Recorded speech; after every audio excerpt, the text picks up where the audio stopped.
পোনপ্ৰথমতে অসম চৰকাৰলৈ আমাৰ নৱবৰ্ষৰ শুভেচ্ছা জ্ঞাপন কৰিলোঁ। যোৱা ইংৰাজী 21/2/2020 তাৰিখে আমি তীৰ্থযাত্ৰাৰ উদ্দেশ্য লৈ ঘৰৰ পৰা ওলাইছিলোঁ।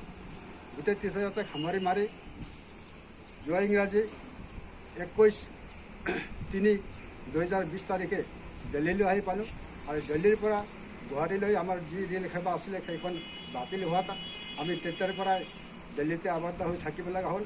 তাৰ পাছৰ পৰাই জনতা কাৰ্ফিউ, লকডাউন ইত্যাদি আৰম্ভ হোৱাত আমাৰ দিল্লীৰ পৰা গুৱাহাটীলৈ যোৱা আমি কোনো যাতায়াতৰ সুবিধা নোপোৱাত আমি বৰ্তমান বিভিন্ন কষ্টৰ সন্মুখীন হৈ দিল্লীতে আবদ্ধ হৈ থাকিবলগীয়া হ'ল।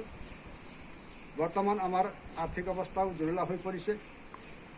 কি খাই দিন কটাম, কেনেকৈ থাকিম ইত্যাদিৰ বিষয়ে আমাৰ চিন্তাই আৱৰি ধৰিছে।